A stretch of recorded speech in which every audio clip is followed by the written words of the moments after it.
Disclaimer. Ang video na ito ay for informational and educational purposes only na ginawa with the help of artificial intelligence or AI. Kung meron kayong mga mahahalagang desisyon, ay maari lamang na kumonsulta sa mga eksperto o profesional. Kumusta ka, kaibigan? Welcome ulit dito sa ating munting espasyo kung saan pinag-uusapan natin ang mga libro, movies, at life lessons na pwedeng magbigay inspirasyon sa araw-araw nating buhay. Ngayon, pag-usapan natin ang isang librong talagang makakatulong sa maraming tao. Lalo na kung ikaw ay may mga takot, doubts, o parang nahihirapang gumalaw dahil sa overthinking. Ang libro ay Bold Move, a 3-step plan to transform anxiety into power ni Dr. Luana Marquez. Kung pamilyar ka kay Dr. Luana, isa siyang sikat na psychologist at professor sa Harvard Medical School. Pero higit pa doon, dumaan din siya sa napakaraming struggles sa buhay. Lumaki siya sa Brazil, nakaranas ng kahirapan, trauma, at mga sitwasyong puno ng takot.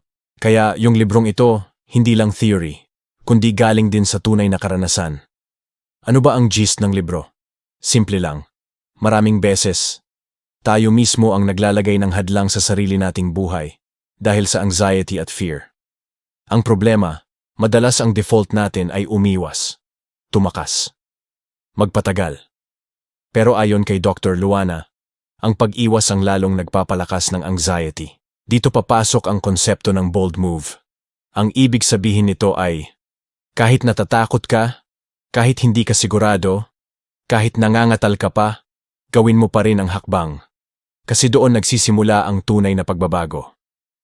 The 3 steps ng bold move. Sa libro, binalangkas niya ito sa 3 malinaw na hakbang. Step 1. Map your mindset. Dito muna tayo magsisimula. Kilalanin kung ano ba talaga ang pumipigil sa atin.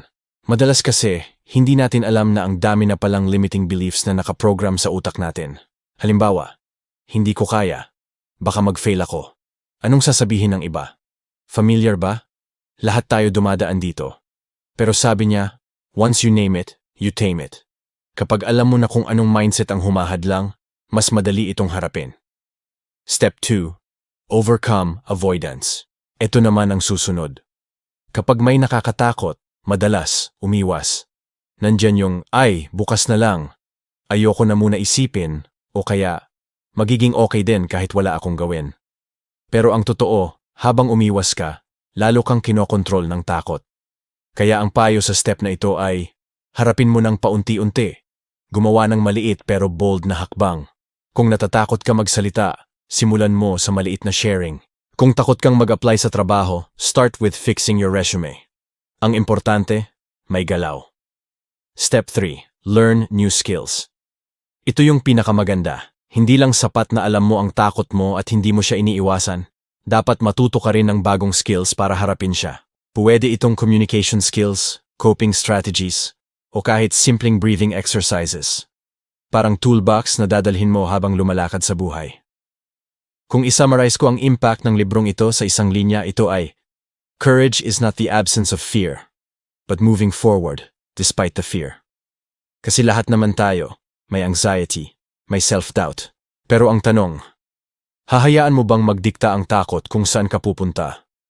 O gagawa ka ng bold move, kahit maliit lang, araw-araw? Alam mo, habang binabasa ko ang libro, naisip ko yung mga pagkakataon sa buhay ko na natakot din ako. Takot magkamali, takot mapahiya, takot mabigo. At sa mga panahong iyon, kapag pinili kong umatras, wala talagang nangyari. Pero sa mga panahong kahit nanginginig ako pero ginawa ko pa rin, doon nagsimulang magbukas ang mga bagong pinto. Parang yung kwento ni Dr. Luana mismo. Lumaki siyang mahirap, halos walang opportunity. Pero hindi siya nagpakontrol sa fear. Unti-unti, one bold move at a time, nakarating siya sa Harvard. Hindi dahil nawala ang takot niya, kundi dahil natuto siyang sumayaw kasama ang takot. Ngayon, gusto kong iwanan ka ng isang simpleng challenge. Ngayong linggo, isipin mo. Ano ang isang bagay na lagi mong iniiwasan dahil natatakot ka? Pwede itong simpleng conversation, pag-take ng bagong opportunity, o kahit paggawa ng bagay na matagal mo nang gustong simulan. At gawin mo ang isang maliit na bold move papunta roon, kahit gaano kaliit. Alam niyo mga kaibigan, ito ang beauty ng bold move philosophy. Hindi kailangan malaki agad. Basta may galaw. Kasi yung small step today, pwedeng maging giant leap bukas. So ayan kaibigan, yan ang pinaka-takeaway ko sa bold move ni Dr. Luana Marquez. Hindi mo kailangang hintayin mawala ang takot bago ka kumilos. Sa totoo lang, baka hindi siya mawala. Pero pwede mong piliing maglakad kasama niya. At habang naglalakad ka, matutuklasan mong mas malakas ka pala kaysa sa mga iniisip mong hadlang. Kung nagustuhan mo ang episode na ito, huwag kalimutan na mag-like, mag-share at mag-subscribe para mas marami pa tayong mapag-usapan ng mga libro, movies, at mga kwento ng buhay na magbibigay inspirasyon sa ating lahat. Hanggang sa susunod kaibigan at tandaan, kahit maliit lang, basta bold move, malaking pagbabago ang pwedeng mangyari.